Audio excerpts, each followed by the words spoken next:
Blog Talk Radio.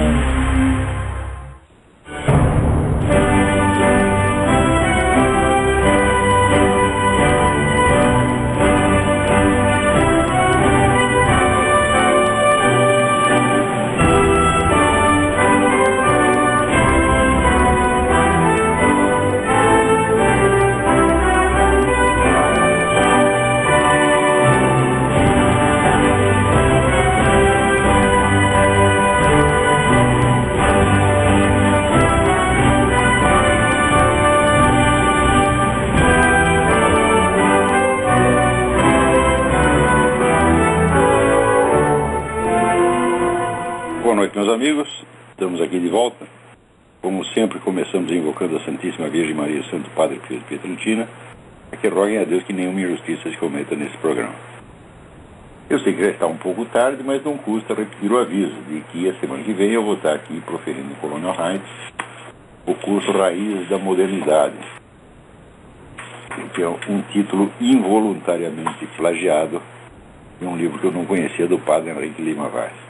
Mas, naturalmente, o conteúdo do curso não tem nada a ver com o que está no livro dele. Eu não sei se ainda há tempo, mas quem quiser se inscrever ainda, ligue para o telefone 041-9974-4443 e fale com o senhor Eduí. Então, olha, hoje saiu... hoje não, perdão. No último dia 5, saiu no Financial Times um artigo muitíssimo interessante assinado por Charles Clover a respeito da União Eurasiana que o Putin está formando.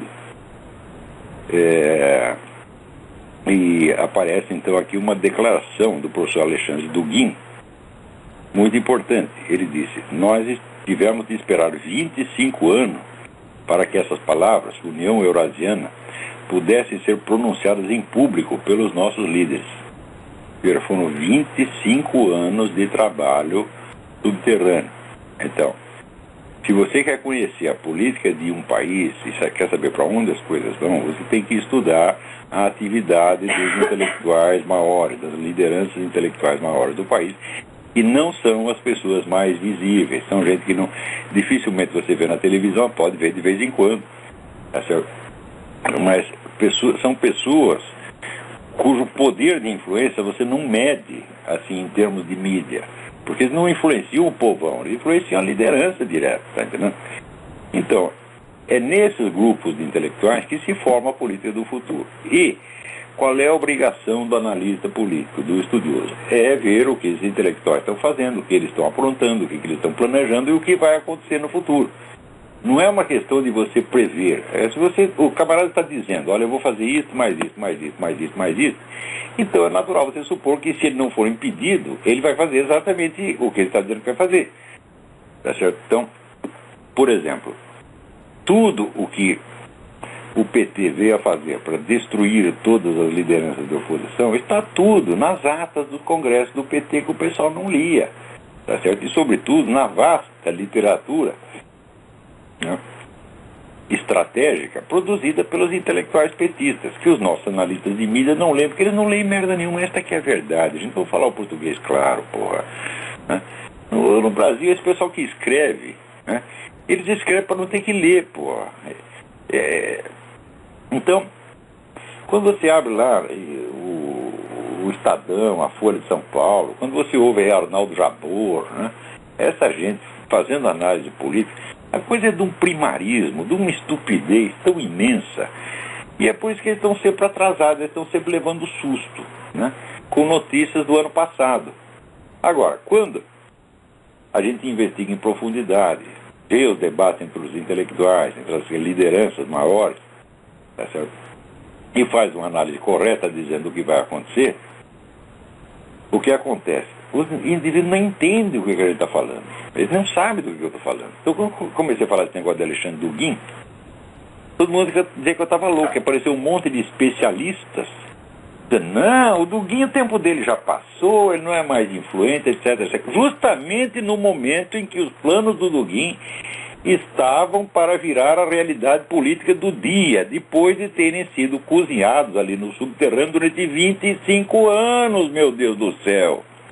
Mais ainda, o próprio Dugin confessa que a União Eurasiana, que começou com a união da Rússia ao Cazaquistão e Bielorrússia, é nada mais, nada menos do que a reconstrução da União Soviética. São palavras dele. Quer dizer, o homem está reconstruindo a União Soviética dentro da nossa cara. Tá certo? E aqui conta o Charles Clover, né? Que o líder da oposição, Eduardo Limonov, que foi o sujeito que inventou o nacional-bolchevismo. Esse negócio eurasiano começou com o nome de nacional-bolchevismo e foi criado por Eduardo Limonov, que é um escritor russo que viveu muito tempo aqui nos Estados Unidos. Escreveu um livro, Memória de um Punk, né? Um livro muito interessante. E depois o Limonov viu a direção que a coisa estava tomando, ficou horrorizado e rompeu com o Dugin.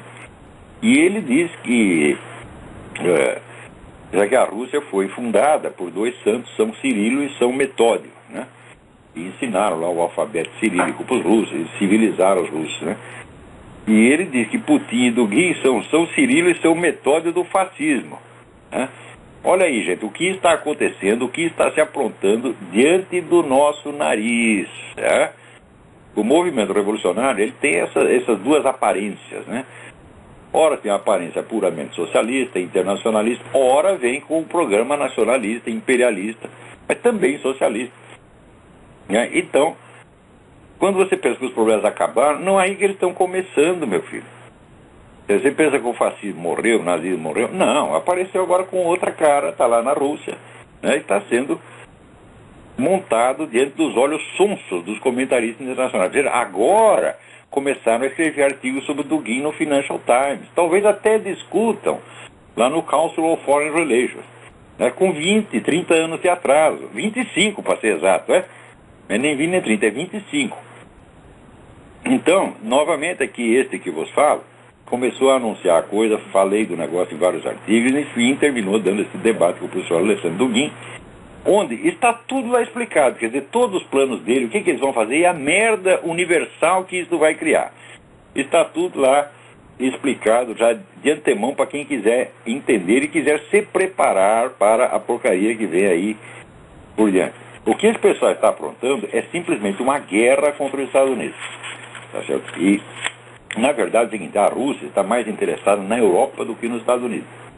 Mas, na China, já existe, né, o famoso discurso do general, como é o nome dele? Xi Haotian, feito já há vários anos atrás, dizendo que o problema da China é o mesmo problema que o Hitler via na Alemanha, o problema do espaço vital. Né? Quer dizer, tem chinês pra caramba e a gente não tem onde colocar eles, então nós precisamos de terras. Mas, continua ele, qualquer país aliado dos Estados Unidos que a gente invada, os Estados Unidos vão reagir. Então não adianta você querer invadir a Índia, né? Querer invadir países da Europa. O negócio é invadir direto a América, porra. E daí já resolve o problema, já pega as três Américas juntas, né? Então isso aí é um plano que está sendo desenvolvido na China há muito tempo. Quer dizer, a Rússia vai ocupar a Europa Ocidental e os chineses querem aqui atacar e ocupar o território americano. Quer dizer, os camaradas começam a discutir isso com 20, 30 anos de antecedência, às vezes muito mais. Tá certo? Mas acontece que os comentaristas de mídia só leem mídia, eles só leem o noticiário do dia, da semana. E o horizonte histórico deles tem 24 horas para frente, 24 horas para trás. Isso é o máximo que os desgraçados entendem. Pois você veja, justamente no momento em que está se formando essa União Eurasiana, né, em que a China discute abertamente o plano de uma guerra contra os Estados Unidos, aparece o nosso já arquiconhecido seu doutor Paulo, professor doutor emérito Paulo Giraldelli, dizendo, não, esse negócio de comunismo não existe mais, só existe na cabeça da Veja. Daqui a pouco até caiu o artigo dele na minha mão aqui, que está no meio da papelada, eu volto a comentar isso. Então é isto. Quer dizer, o sujeito ele liga a televisão, liga a TV Globo, não tem ninguém falando de comunismo. Ele lê o jornal que ele mesmo escreve, né, é Folha, Estadão, e não tem ninguém falando de comunismo. Conclusão, o comunismo não existe. Né? Você não vê anúncio de comunismo, né? Você não vê ninguém fazendo conferência do Karl Marx na televisão, então não existe, meu Deus do céu. Então esse pessoal, ele se alimenta da TV Globo, porra. Você está entendendo? Então, quando é que eles vão poder entender alguma coisa da política internacional? Nunca, nunca. Isso é impossível, impossível, né? Ai, ai, ai. Então, também aí apareceu um artigo do nosso também já conhecido Paulo Moleira Leite, né, falando mal das pessoas que criticam esse excesso de homenagens ao Lula. Lula ganhando título de doutor honoris causa. Então ele fala, não, que as pessoas não valorizam aqueles que não tiveram a oportunidade de fazer estudos formais, etc, etc. Olha, o Lula teve todas as oportunidades. E o que faltou para ele não é estudo formal. É estudo formal ou informal ou qualquer um. Porque o Lula simplesmente não lê livros. Tudo que ele sabe é de ouvir falar, coisa que assessor soprou na orelha dele. E que ele esquece metade. Quando vai chegar na hora do discurso, ele se atrapalha todo e inventa lá alguma metáfora futebolística para tampar o buraco. Quem é que não sabe que a política econômica do governo Lula veio toda pronta do Banco Mundial, porra? Hã? Então os caras já, ó, Lula, você faz isso, mais isso, mais isso, mais isso, mais isso. O Lula, que não é de desagradar ninguém, ele disse sim, senhor. Né? E daí veio o pessoal do Foro de São Paulo, essa parte econômica. E a parte estratégico-política foi a turma do Foro de São Paulo, que decidiu, porque o Lula, quando ele presidia a Assembleia do Foro de São Paulo, fazia a mesma coisa. E quando ele presidia as Assembleias do PT, ele deixava o pessoal discutindo e ia tomar um cafezinho. E quando voltava, falava, o que vocês decidiram? Decidiram tal, tal, tal. Ele vestia a camiseta e saía repetindo aquilo. Então, o Lula sempre foi o polo de convergência, ele é a cola que unia todas as correntes, tá entendendo? Porque ele estava sempre a favor de todo mundo, né? Ele não tinha inimigos, né? Ele não tem inimigos no Foro de São Paulo, ele não tem inimigos no sistema bancário internacional, ele não tem inimigos em Wall Street, ele não tem inimigos na Rússia, não tem inimigos na China, não tem inimigos no mundo islâmico, não tem inimigos em parte alguma, e essa é a única especialidade dele. Concordar com tudo e fazer o que o mais forte manda fazer, meu Deus do céu. Então, os planos estratégicos de expansão do comunismo na América Latina foram feitos pelo Foro de São Paulo. E os planos de recuperação econômica do Brasil foram feitos pelo Banco Mundial. O Lula obedeceu os dois. E por isso mesmo é que aconteceu dele ser homenageado no Fórum Econômico na Suíça, por sua adesão ao capitalismo, na mesma semana em que foi homenageado no Foro de São Paulo por sua fidelidade ao comunismo. E as duas coisas são verdadeiras, porra! Agora, me diz uma ideia que o Lula tenha tido, um projeto que ele tenha concebido, uma lei que ele tenha inventado. Nada, é nada, nada, nada, nada, nada, porra. O Lula está lá somente para fazer isso. E, agora, o sujeito virar doutor honoris causa é uma coisa que, assim, quando o sujeito não teve estudos regulares, mas estudou sozinho e se tornou um grande especialista na área, então a universidade reconhece que é um doutor honoris causa, quer dizer, por causa da honra, quer dizer, ele honrou a sua profissão. Agora, o Lula ganha título de doutor honoris causa não por ter adquirido conhecimento e capacidade, mas simplesmente por ter obtido votos, pela sua popularidade. Tá certo? Mais ainda, ele começou a ganhar essas coisas antes de se tornar tão popular, e esse foi um dos instrumentos principais que os bancos internacionais usaram para promovê-lo. Desde o comecinho foi isto. Essa badalação do Lula é uniforme e constante na mídia desde que o Lula apareceu. Não se fala uma palavra contra o desgraçado. E vocês aí no Brasil, vocês leem essa coisa toda e dizem, ó, que maravilha, novamente a Europa se curva ante o Brasil. Meu Deus, quem é que não vê que isso aí é tudo planejado pelo próprio sistema globalista? Diz, ó, nós vamos botar esse idiota lá no Brasil, ele vai seguir a nossa receita. Nós precisamos do Brasil porque nós vamos derrubar a economia americana, então nós precisamos de um lugar para a gente botar nosso dinheiro. E nós vamos dizer que o cara é divino maravilhoso, porra. É? Então, quer dizer, as pessoas estão se deixando de enganar. O problema não é, vamos dizer, de o Lula não ter estudos formais. Eu não tenho estudos formais, meus filhos. Eu não tenho nenhum. Acho que eu tenho menos do que o Lula. Né? E, não obstante, né? Uma vez o Bruno Tolentino disse, não, nós precisamos lançar uma campanha para a USP lhe dar um título de doutor honoris causa. Eu falei, quem vai assinar o título? Né? O sujeito que vai assinar o título está qualificado para ser meu aluno? Eu acho que não. Esta semana, por exemplo, né, eu li aí um artigo do doutor José de Souza Martins, que não apenas é professor de Sociologia, mas professor emérito da Faculdade de Filosofia, onde ele explica a decadência moral do Brasil, sabe, como reação à ditadura.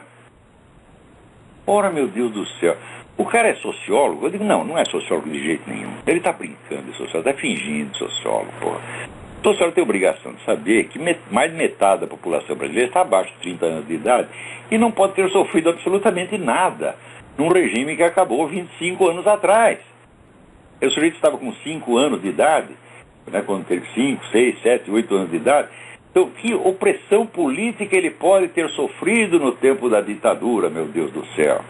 Então, uma coisa não tem nada a ver com a outra. Agora, é o seguinte, essas novas gerações também mal sabem da ditadura. Tudo que elas sabem da ditadura veio através de jornalista, de professor, tá certo? De gente como o seu Zé de Souza Martins e outros, artista de TV, né? Quer dizer, os intelectuais, naquele sentido elástico que o Gramsci dá ao termo, né? Quem quer que sirva para fazer propaganda revolucionária, segundo o Gramsci, é intelectual. Então, os intelectuais é que inventaram essa história de que a ditadura, né, foi uma coisa tão má que agora justifica a gente cair na gandaia e cada um buscar o máximo de prazer que possa para aliviar o sofrimento que teve durante a ditadura.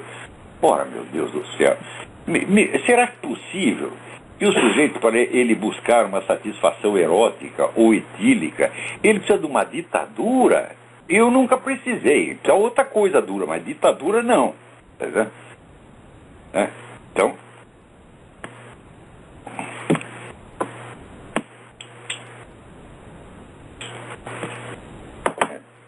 e até a história do velhinho que acordou de madrugada, gritando, abaixa a ditadura. A mulher dele pensou que fosse outra coisa, ficou todo animado.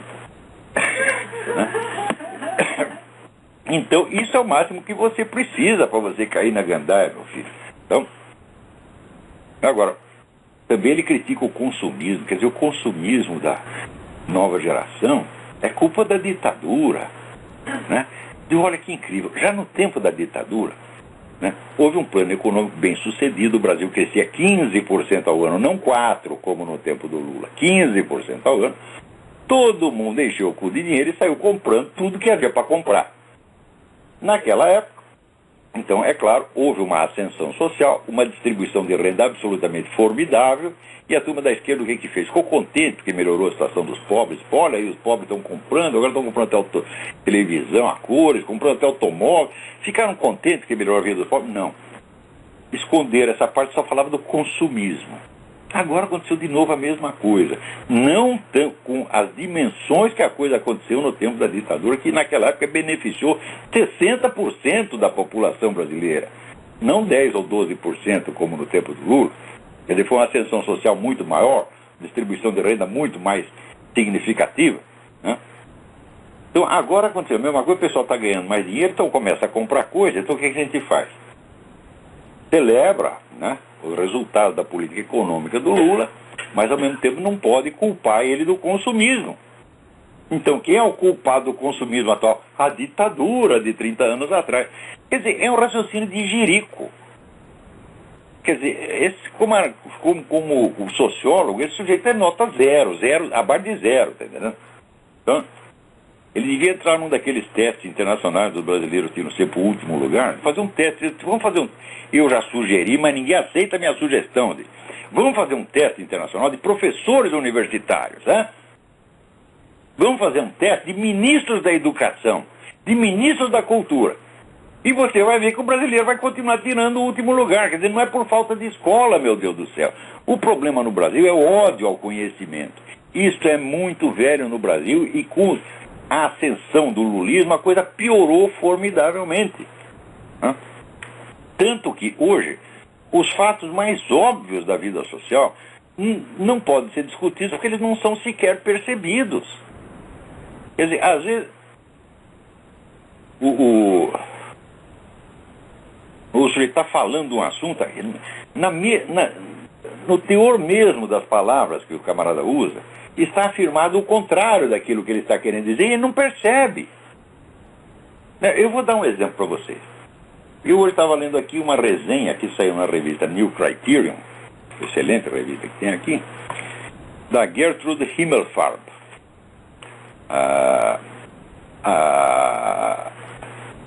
Gertrude Himmelfarb foi casada com Irving Kristol, que foi o fundador, um dos fundadores do movimento chamado neoconservativo aqui, né? E ela faz a resenha de um livro de um cidadão chamado Adam Kirsch, a respeito de Lionel Trilling, que foi o grande crítico literário norte-americano. Lionel Trilling é um autor que eu adoro. Eu li cada linha que ele escreveu já há muito tempo. Agora que eu consegui juntar também a edição uniforme das obras dele, estou lendo tudo de novo. É um autor assim, com o qual aprendi muito. Tem uma dívida sem fim com Lionel Trilling. Agora, essa dívida, o principal aspecto dela é o seguinte: o Trilling achava que você não pode compreender a sociedade e a política sem a imaginação literária. Isso, a imaginação literária, no entender dele, tomava a forma do que ele chamava imaginação moral. Moral imagination. O que é moral imagination? Então, aqui, ele mesmo explica, citado aqui por ele, né? Não, aqui a frase da... meio a Gertrude Himmelfarb, meio ele falando. A verdadeira imaginação moral transcende, né, a moralização dogmática, porque está imbuída de realismo moral. Um realismo que não é só a consciência da moralidade em si mesma, mas das contradições, paradoxos e perigos de viver a vida moral. Ora, como é que você vai tomar consciência dos paradoxos, das dificuldades, da ironia das situações morais, sem ser através da imaginação? Não tem outro jeito.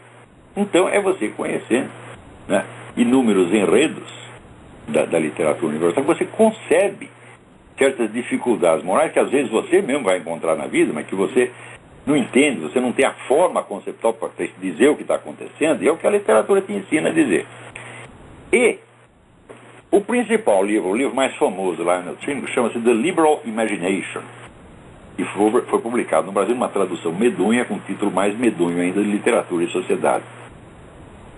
O certo seria a imaginação da esquerda, porque liberal nos Estados Unidos quer dizer esquerdista. Quando é de direita, é conservative. Então, conservative versus liberal. Então, seria a imaginação esquerdista, ou o imaginário da esquerda, uma coisa assim, seria o título certo.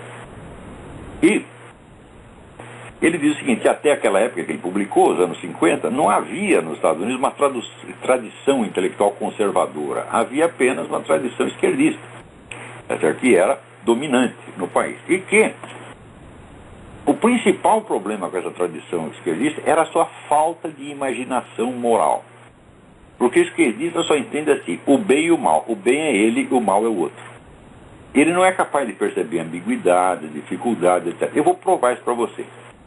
Por exemplo, né, se você olha uma fotografia de um bebê no ventre da mãe, e você vê, né, aquela criaturinha já formada, aquela carinha de bebê, então você se internece por aquilo, e você tem um natural sentimento paterno de querer proteger aquela vida, né? Se um esquerdista vê você fazendo isto, ele diz: isso é nazismo, isso é fascismo, e ele já quer prender, matar, você está entendendo? Ou, no mínimo, calar sua boca. Quer dizer, um sentimento humano normal, até banal, tá certo? Visto do ponto de vista esquerdista, é uma coisa monstruosa. Quer dizer, o esquerdista não é capaz de ampliar a sua imaginação para entender o sentimento do outro. Para quem conservativo, os conservativos são os caras que melhor descreveram a psicologia da esquerda. Eu começo falando Dostoiévski, né? Shakespeare, né? Goethe, né? Então, mas a figura de um conservativo na imaginação esquerdista é apenas um estereótipo monstruoso. É uma coisa estranha, esquisita. Vou lhe dar outro exemplo. Você tem aqui uma mulher e tem um homem vestido de mulher. Você instintivamente percebe a diferença. É uma coisa inteiramente normal, um sentimento espontâneo, né? E você vai se sentir um pouco constrangido de chamar de senhora um sujeito peludo do tamanho do Schwarzenegger, tá certo? Com dois sutiãs cheios de borracha. Isto, na cabeça do esquerdista, é preconceito, é homofobia, é ódio anti-gay. Ou seja, ele não é capaz de entender nem sentimentos banais que os outros têm. Quanto mais sentimentos mais complexos, mais refinados, tá certo? E essa incompreensão moral da esquerda é antiga, é antiga. Veja, já no século XIX, cita aqui a Gertrude Himmelfarb, John Stuart Mill aconselhava, que era um esquerdista militante, aconselhava os seus companheiros a ler as obras de Samuel Coleridge, um poeta e um filósofo conservador, justamente por causa disso. Ele diz, olha, ele vai ampliar a sua imaginação, você vai entender mais os seres humanos você lendo Coleridge, porque não tem nada disso, nada de parecido com isso na esquerda. Olha, você vê as obras inteiras de Karl Marx, lê esse Karl Marx inteiro, eu não li inteiro, mas eu li, olha, uma boa metadinha, hein? Você não encontra o menor sinal de compreensão da psicologia alheia. É só estereótipo, é só esquema. Então, você pega os grandes psicólogos, você não tem um esquerdista, meu Deus do céu. Olha, o Dr. Freud era um conservador, Jung era um conservador, Maurice Pradine era um conservador, né? O Viktor Frankl era um conservador. Me mostra que o psicólogo de esquerda é assim, é behaviorista, segue o Dr. Pavlov, é só aquele esqueminha de dar choque no cachorro, porra.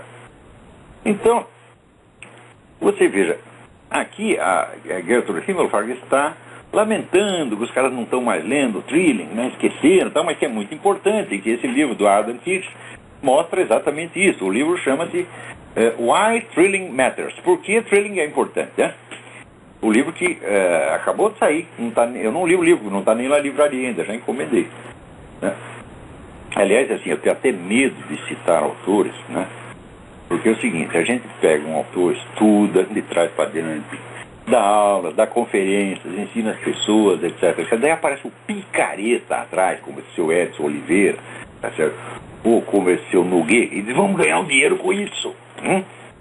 E sai lá, o seu Nogueira, por acaba de publicar as traduções que ele fez do Xavier Zubiri. Ora, o Nogueira, quando começou a traduzir o Xavier Zubiri, isso vai fazer quase 20 anos atrás, ele não entendia uma palavra daquilo lá. E eu praticamente tinha que dar uma aula para ele todo dia. Ele estava preparando tradução para a editora Record, na série Biblioteca de Filosofia.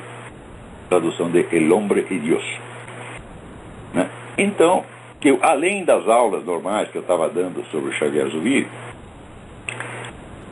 cujo mérito, aliás, não era meu, porque metade do que eu entendi do Xavier Zubiri eu devo ao grande pioneiro que foi no Brasil, o padre espanhol Xavier Sotil Bailos, que era diretor de um seminário em Brasília, onde eu dei várias aulas durante 2 anos, inclusive sobre o Xavier Zubiri, mas eu confesso que o que me tornou inteligível, né, o Xavier Zubiri, foram as apostilas do padre Xavier Sotil, que há muito tempo eu perdi a comunicação com ele. É uma pena, porque era um grande homem. Ele esteve no Brasil um tempo, voltou para a Espanha, sei lá onde está.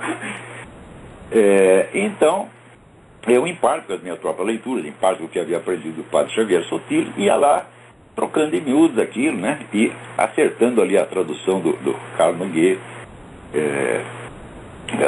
onde havia dúvidas, dificuldades. Para ele, aquilo era novidade total, ele nunca tinha lido Xavier Zubiri, né? Depois dei várias aulas a respeito na realizações, etc. Ou seja, aplanei o caminho dessa gente toda e, mais ainda, coloquei lá os livros do Xavier Zubiri num plano editorial para o seu Edson Oliveira da Realizações, né? Exercendo, portanto, gratuitamente o papel de diretor editorial. Agora saem os livros do Xavier Zubiri e os caras nem para dizer, olha, isso aqui foi um plano editorial do Olavo de Carvalho que nós estamos realizando agora, mas nem para dizer isto, porra. Quer dizer, isso é um bando de picaretinha, tá certo? Ó, no Brasil sempre foi assim, como faltam intelectuais criadores, intelectuais de primeiro plano, então, vamos dizer, o terceiro, quarto escalão da vida intelectual, que são assim, são tradutores, são resenhistas, são revisores, são arquivistas, adquirem uma importância extraordinária e são cultuados como se fossem grandes mestres. Quer dizer, o negócio tá tudo de cabeça para baixo, porra! Então, isso já era assim no tempo do Lima Barreto. Leia o Lima Barreto, que ele descreve isto que eu estou lhe dizendo. Isso há 100 anos, mais de 100 anos atrás já era assim. Agora piorou. Tá certo? Então o pessoal vem aqui, olha, saiu o livro do Xavier Zubiri. Ó, por um lado eu fico contente porque saiu o livro do Xavier Zubiri. É ótimo que saia. Tá certo? Porém, por que brasileiro, quando vai fazer um negócio que é bom, ele tem que sujar? Quer dizer, ele faz, né, um bolo, um doce assim, e depois tem que pôr um pouquinho de merda em cima, porque senão não tá bom.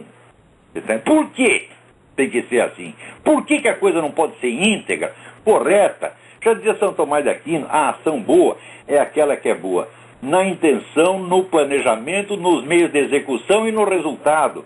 Ora, nem sempre nós conseguimos isso, mas isso tem que ser o nosso objetivo em todos os momentos da vida, meu Deus do céu. Agora o brasileiro só pensa no que ele quer parecer, no que ele quer que os outros digam dele. Tá certo? Então no meio vai fazendo a merdinha, esconde um pouco aqui, suja um pouco lá, e no fim, tudo sai comprometido, meu Deus do céu. Né? Então, olha, por isso quando estava lendo o negócio da Gertrude Himmelfarb, eu falei, olha, a diferença entre os Estados Unidos e o Brasil, aqui nos Estados Unidos, eles estão preocupados em recuperar a memória desse grande crítico do passado. Ao passo que no Brasil essa influência, a influência dele jamais entrou, nem pode entrar. Porque a falta de imaginação moral, da qual, por exemplo, esse professor José de Souza Martins é um exemplo, né? No Brasil se tornou obrigatória. Você só pode julgar as coisas através de estereótipos, de figuras mecânicas, de caricaturas grotescas, só pode. E isso se tornou obrigatório. E o pior, as pessoas que são mais assim, mais incompreensivas, mais duras, mais desprovidas de imaginação e de empatia humana, são esses que mais falam da diversidade, meu Deus do céu. Quer dizer, é uma coisa de uma inversão tão óbvia, tão patente, tão nojenta, né? Por exemplo, se um sujeito chega para mim e diz, olha, nós queremos aqui a instituição do casamento gay. Eu vou pensar isso. Vou pensar por que eles querem isso, será que é bom, etc. Com toda a honestidade, vou pensar naquilo. Tá certo?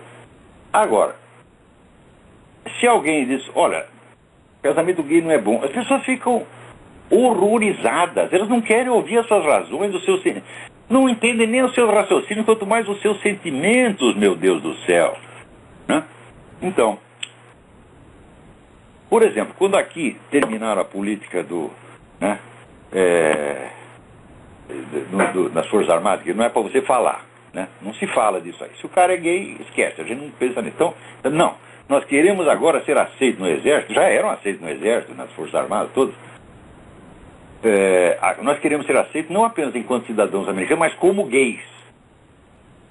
E, bom, eu não vejo por quê. E se, por exemplo, eu sou um punheteiro desenfreado, tá certo? Eu só gosto de mim mesmo, só faço sexo olhando no espelho e tocando punheta. E eu vou me inscrever no Exército. Falar, agora eu quero ser soldado do Exército, quero ser marine, né? Quero ser piloto de avião, mas eu não quero ser aceito assim apenas como cidadão, eu quero ser aceito oficialmente como punheteiro. Escreve aí, carimba aí, né? Ora, é uma coisa muito estranha, não é? E se, por exemplo, eu sou um sujeito praticante da bestialidade, só gosto de transar com tatus e cabritas. O seu presidente da República, ele disse que tinha saudade do tempo que se comia cabrita no Pernambuco, né? Isso quer dizer, ele não vai ter saudade de uma coisa que ele não fez, de uma experiência que ele não teve. Então, eu dizer que o seu presidente é um comedor de cabrita é apenas interpretá-lo, respeitar o sentido da sua declaração. Quando ele se gabou de tentar estuprar um companheiro de cela, foi a mesma coisa, né? Eu não sei se ele estuprou, mas que ele se gabou, ele se gabou. Daí aquele bosta do Amorim, Paulo Henrique Amorim, publica lá no site dele: esta história de estupro já foi desmentida, e Olavo de Carvalho com isso ganhou o título de filho da puta do ano. Então, filha da puta é você, o seu pai, a sua mãe, aquela vaca da sua mãe, todos esses filhos da puta, viados, filhas da puta integrais, tá entendendo? Por quê? Eu não disse que o Lula estuprou ninguém, eu disse que ele se gabou de estuprar, e a informação é correta, seu vagabundo, que não tem a menor ideia do que é jornalismo. Você é um cabo eleitoral, você é um cara, olha, inteiramente vendido e comprado, tá entendendo? Então, bom, então, isso quer dizer que, eu vou lhe dar um exemplo, né? Eu escrevi artigos, já mais de um ano atrás, dando as minhas conclusões sobre a psicologia gay e por que a formação da identidade, chamada identidade gay, era um processo tão sofrido. Eu desafio qualquer gay a ler aquilo e me dizer que as coisas não são exatamente assim. Quer dizer, se a experiência dele não confere com isso aí. Então isso quer dizer que eu pego esses gaysistas, tá certo? E tento entender o sentimento dos caras, a vivência deles, etc, etc. Às vezes, estudando essas coisas, a gente chega a conclusões espantosas e até chocantes. Por exemplo, né, agora saiu uma pesquisa aqui dizendo que os Estados Unidos americanos, né, saiu numa revista de saúde aqui, os americanos aceitam mais o homossexualismo do que antes. Embora, mas eu estudei esse negócio de homossexualismo em várias culturas e civilizações e cheguei à seguinte conclusão: a aprovação ou desaprovação social do homossexualismo não tem nada a ver com a incidência maior ou menor de homossexuais na sociedade. Zero. Algumas das épocas onde teve maior explosão gay eram épocas de extrema repressão e ódio oficial ao gaysismo. Vou dar um exemplo para você. A Florença, a Itália, na época da Renascença. A cultura era tão hostil ao homossexualismo que o homossexualismo dava pena de morte. Todo mundo falava mal, todo mundo falava contra, e se pegavam gay, pum, pena de morte. E não obstante, foi uma época de imenso florescimento do gaysismo. Ao passo que, por exemplo, entre tribos brasileiras e índios brasileiros, há uma certa aceitação e neutralidade. E o número de homossexuais é ínfimo. Aliás, o homossexualismo ali é mais uma prática infanto-juvenil. Quando o sujeito faz o rito de passar para ele virar adulto, ele esquece aquilo e só quer saber de mulher. Então, agora, pensei aqui e falei, mas se a coisa tem em todas as culturas mais diferentes possíveis, então não pode ter uma causa cultural, meu Deus do céu. Se me perguntar qual é a causa do homossexualismo, eu digo, olha, não sei e você também não sabe. E se disser que sabe, tu é um hipócrita. Então, eu vejo que essas coisas têm que ser tratadas com certo cuidado. Tá certo? Não é para não ferir suscetibilidade de imbecis. Não, para não ferir sentimentos reais. E também para não cometer injustiça, que a gente tem que ter, 100% de justiça. Mas eu já ouvi cara cristão até defendendo pena de morte por homossexualismo, meu Deus do céu. Olha, na Romênia, onde eu vivi, o homossexualismo era crime. Então eu só vi 2 em toda a Romênia, os 2 na embaixada brasileira. Agora vai dizer que não tem nenhum? Tem de monte. Então eu falo, se vocês querem aqui fazer uma campanha moralista contra o homossexualismo, não conte comigo. Nem contra o homossexualismo, nem contra qualquer outra conduta sexual. Por quê? Conduta sexual não é ideologia. O sujeito não vai para a cama com outro ou com outra por ideologia. Ele vai porque ele tem um impulso, ele tem um desejo. E da onde nasce o desejo? Eu falei, eu não sei. Como é que faz para desligar o desejo na cabeça do cara? Também não sei. Agora, movimento gaysista é outra coisa. Movimento gaysista é fascismo, gente. Movimento gaysista é assim, é dar ao governo instrumentos de policiar até o que você pode falar ou não pode falar. Tá certo? Então, isso aí nós temos que combater. Agora, o homossexualismo existe desde que o mundo é mundo, meu filho, Agora, o movimento gaysista começou agora. O homossexualismo não vai terminar, mas o movimento gaysista vai ter que terminar. Como vai ter que terminar esse império eurasiano, como terminou o nazifascismo, como terminou o comunismo na União Soviética, todas essas ideias malucas têm que acabar, porque elas são ideias assassinas, porra.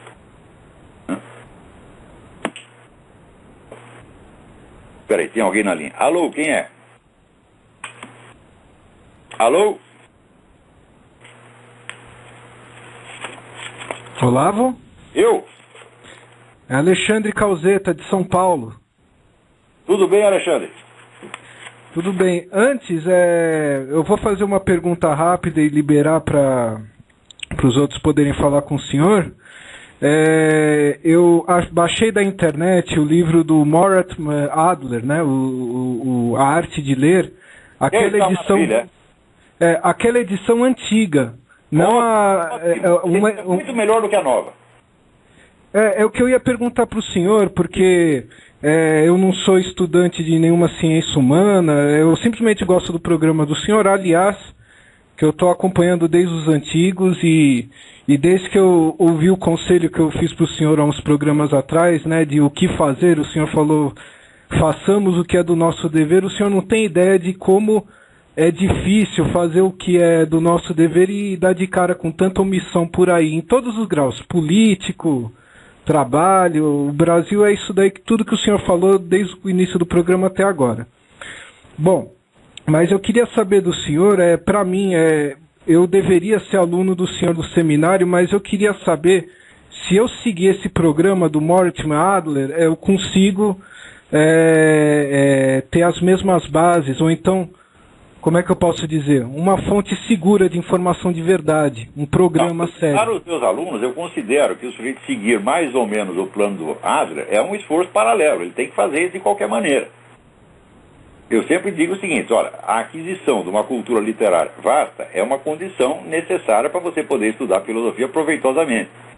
Como no meu curso eu não posso, eu mesmo, né, dar essa instrução literária, que tomaria outros 5 anos, então eu digo, olha, vocês se virem seguindo mais ou menos o método Adler e baseando nas indicações do Otto Maria Carpo da História da Literatura Ocidental. Então, uma coisa não tem nada a ver com a outra, as duas devem ser feitas paralelamente. Agora, esse livro você fez bem de pegar a primeira edição, porque o Adler depois ele complicou o método dele. Então, esse livro era uma obra-prima. A nova versão, bom, é um livro muito bom, interessante, mas não é uma obra-prima. Né? Ok, obrigado. Só para lembrar, a edição é de 1956, de uma editora carioca, não lembro o nome. Eu me lembro, Tá certo, Olavo. E só uma informação nova, agora aqui em São Paulo, se você tiver uma briga de trânsito e apanhar na rua e dizer que você é homossexual, você consegue ter um atendimento diferenciado na delegacia. Né? Mas é um negócio, eu digo uma coisa, o que é ser homossexual? É você ter certo tipo de desejos.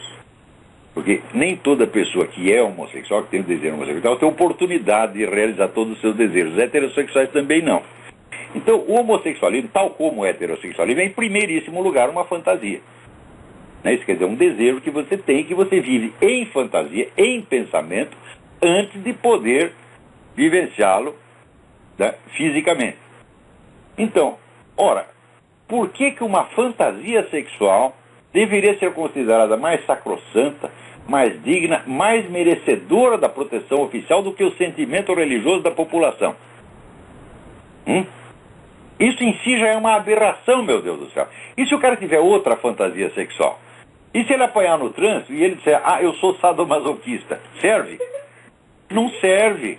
Só certas fantasias sexuais, né, são protegidas por lei, meu Deus do céu.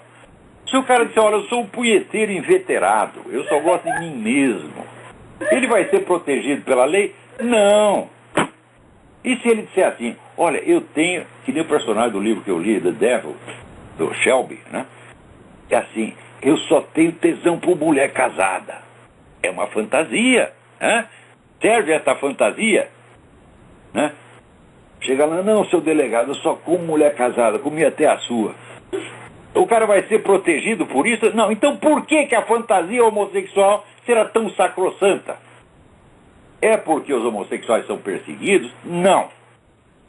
Vamos dizer, proporcionalmente, o número de crimes cometidos contra homossexuais, comparado, vamos dizer, à totalidade dos crimes brasileiros, não basta para configurar nenhuma onda de homofobia violenta no Brasil. Ao contrário, mostra que o Brasil é um país extremamente tolerante. E mais ainda, o próprio grupo gay da Bahia, quando soltou essa estatística, disse, olha, uma grande parte aqui é cometida por garotos de programa. Ora, você acha que o garoto de programa capaz de comer outro homem igual a ele é o que é heterossexual? Ah, meu Deus do céu! Se o cara é heterossexual, você pode mostrar 500 homens pelados pra ele e, vamos ser sinceros, o peru dele não levanta, porra. Se levanta é porque o cara tem aquele desejo, tem aquela fantasia também. Senão não conseguiria, porra. Você viu, heterossexual puro é cara assim que não gosta nem de contato físico com o homem. É uma repugnância instintiva, corporal, como tinha, por exemplo, o Graciliano Ramos, tinha isso. É que ele estava na cadeia, o cozinheiro era gay e o Graciliano ficava pensando, ele mexe nos pintos dos outros, depois vem fazer minha comida, e daí não conseguia comer. Não era preconceito. Era uma reação instintiva. Por que essa reação instintiva também não deve ser protegida por lei? Por que nós temos que violar os nossos sentimentos, as nossas reações instintivas, e só a do outro é válida? É claro que isso é juridicamente monstruoso, moralmente inaceitável, tá certo? Isso aí é tão aceitável quanto você cometeu a violência contra um gay só porque ele é gay. Ah, o cara é viado, lá desceu a mão dele. Ora, quem é que não sabe que bater, tá certo, em gay é perversão sexual também? Quem é que não sabe? Hã? E se o cara disser, olha, eu tenho prazer sexual batendo em gay, ele será protegido pela lei? Hã? Então, quer dizer, esse privilégio concedido a uma fantasia sexual, não só sobre as outras fantasias sexuais, né, mas sobre reações morais espontâneas, instintivas, e sobre o sentimento religioso da população, é uma monstruosidade, isso não pode ser aceito de jeito nenhum.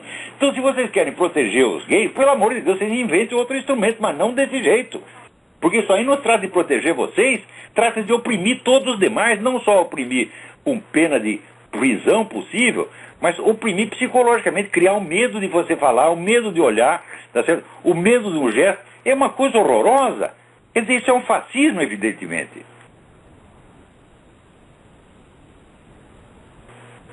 Então, alô, quem é? Tem mais alguém aí? Alô? Alô? É Leonardo. Leonardo? Eu queria perguntar se o senhor já acredita que Herman Cain tem chance de ser escolhido para disputar a eleição com o Obama. Tem muita chance, está crescendo cada vez mais, é o meu candidato. Estou aqui torcendo por ele, e ele, dentro do Partido Republicano, ele já é o favorito. A pior coisa que pode acontecer é eleger o Ron Paul. O Ron Paul vem com esse discurso libertarian, todo mundo acha bonito, vai acontecer o seguinte: Ron Paul é aliado dos russos. Ron Paul será um desastre tão grande quanto Obama. Um presidente americano não pode ter interesses vinculados a uma potência estrangeira, como Obama tem e como Ron Paul tem. Se você vê a propaganda do Ron Paul que a TV russa faz, sabendo que a TV russa é órgão do governo, órgão do seu Putin, então fala, eles não estão fazendo isso só pelos belos olhos de Ron Paul. Não é para confiar nesse homem. O Ron Paul, ele defende a descriminalização da cocaína e da heroína. Além da prostituição também. Então tá aí. Bom, eu sou contra criminalizar a prostituição, sempre fui. Sempre fui. E a lei brasileira está muito certa, ela não criminaliza a prostituição, mas ela criminaliza a exploração da prostituição. Certo. Então tá, a lei brasileira é a melhor do mundo nesse aspecto. Você não tem que... Né? Eu lembro quando eu tinha livraria, ali numa praça em São Paulo, dava dó, porque às vezes quando a gente fechava a livraria, deixava aquela porta de ferro, né, semi-aberta, 50 centímetros, né? Daqui a pouco você ouvia uma sirene e entrava 50 putas por baixo da porta, pedindo pelo amor de Deus para eu escondê-las, senão elas iam ser presas, apanhar, ser estupradas, etc, etc. Então eu sei o que é a vida dessas mulheres, né? Então, agora, o sujeito que explora né, que vive de explorar a prostituição, esse tem que ir para cadeia, sim. Agora, ok, obrigado. Quer dizer, você criminalizar a prostituição é a mesma coisa que criminalizar a homossexualidade. Cara. Você só vai, né, criar modalidades mais requintadas da hipocrisia e da mentira. Além de você criar uma horda inteira de pessoas facilmente subornáveis, chantageáveis. Quer dizer, você vai corromper mais os costumes ainda. Peraí, tem mais gente aí na linha. Alô, quem é? Alô? Alô, quem é? É o André. Tudo bom, Olavo? André, tudo bem? Tudo bem, graças a Deus. Olavo, eu queria tocar no assunto aí, gostaria de, né, é um assunto assim que é pouco falado, eu queria saber a opinião do senhor a respeito do Japão, da posição do Japão, porque, bom, nós vemos que o Japão já teve, o imperador do Japão já teve alguns encontros com os Rockefellers, né, e também no livro do João Pavlovsky, do Vladimir Putin, Eurásia, né, ele, nesse livro ele fala também do Japão dentro desse bloco aí, desse império que seria a Eurásia. Né? Peraí. O Dugin considera o Japão um membro da que ele chama Aliança Atlântica. Quer dizer, o Japão é potencialmente inimigo. Mas assim, eu gostaria de saber assim, o que o senhor pensa exatamente sobre isso. O Japão, ele continua sendo um aliado fiel aos Estados Unidos? É um aliado confiável dos Estados Unidos. Eu não sei, isso aí é um enigma, isso é uma caixa preta, meu filho. Legalmente sim, mas é que nem a Arábia Saudita, tá entendendo? Dá uma no prego ou tá na ferradura, entendeu? Acende uma vela para Deus, tá pro diabo. Então não sabemos. Eu não tenho o menor, já pensei nisso, não tenho o menor elemento para concluir. Tá certo. Olavo, então tá, um abraço, muito obrigado. Tudo de bom. Agora, aqui, veja, o que está acontecendo, esse negócio da campanha de ocupar Wall Street, não se iludam com esse negócio, porque o autor, o mentor disso é um sujeito chamado Stephen Lerner, que é um agente do Obama. É um que trabalha para o Obama. Tá certo? Então, o próprio governo americano está criando essa situação. Então, veja, o que está acontecendo aqui é um ensaio de revolução comunista, com a estratégia clássica do que eles chamam pressão de cima e pressão de baixo. Quer dizer, o governo pressiona para socializar os meios de produção, para desarmar os Estados Unidos, para entregar tudo para os inimigos, para favorecer terroristas, etc, etc. E por baixo vem uma massa que finge que está protestando contra o establishment, mas na realidade está trabalhando para o próprio governo. E pior, está lançando a culpa em Wall Street. Eu digo, peraí, mas é Wall Street que foram os bancos mesmo que foram culpados da crise? Não, isso aí foi o governo, porra. Tá? Não que os bancos estivessem totalmente inocentes, tá certo? Mas nem todos os bancos colaboraram com essa merda, tá certo? Então, o governo está demolindo a economia, tá certo? E criando uma insatisfação. Agora, essa insatisfação se expressa por dois canais. Primeiro, você tem os trabalhadores, os americanos honestos, que pagam imposto e que estão lá reunidos no Tea Party gritando contra isso. Do outro lado, você pega uma horda de vagabundo que vive do Social Security, vive de dinheiro do governo e que, pior, ainda recebe um salário do Jorge Soros para ir lá fazer a arruaça.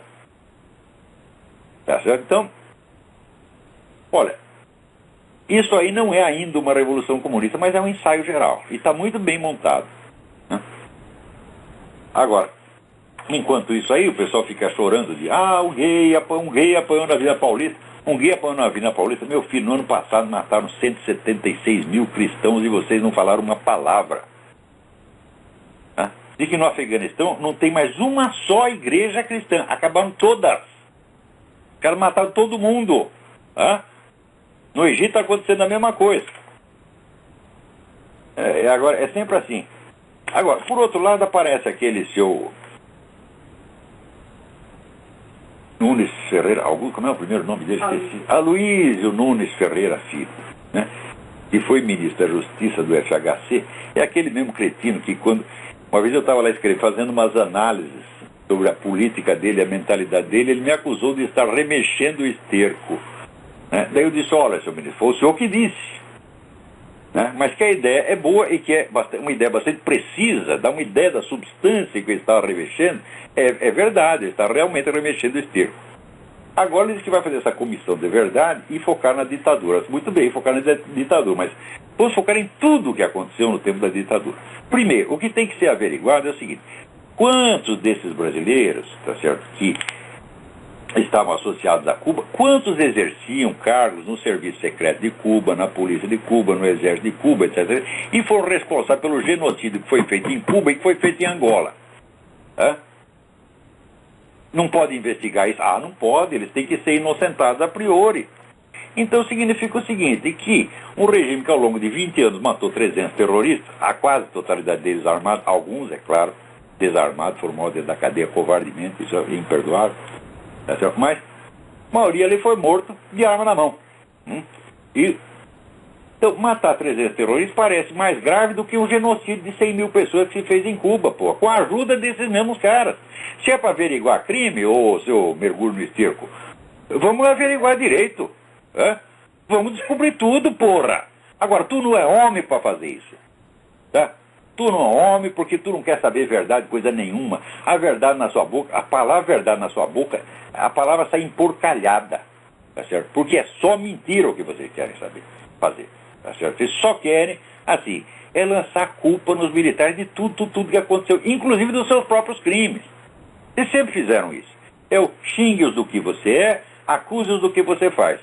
Então, agora, o pessoal das Forças Armadas, diante dessas coisas, o que faz? Emite uma notinha oficial dizendo, tá doendo. Tá doendo. Porra! O que vocês querem? Então vou dizer uma coisa, ó, gente fardada. Sejam homens, porra! Cobrem desse filho da puta a verdade inteira. Fala, vamos averiguar o que o seu Zé Dirceu fez em Cuba, porque esse era o oficial do Serviço Secreto Cubano. A entidade mais violenta, mais cruel, mais genocida que já houve na América Latina. E não tem crime nenhum? Ora, o que é isso? E quantos outros também não exerceram essa função? O que esse pessoal ficou fazendo em Cuba ao longo de décadas, se não ajudando Fidel Castro a prender, matar, censurar, oprimir? Isso não é crime para vocês? Porque cubano não é gente?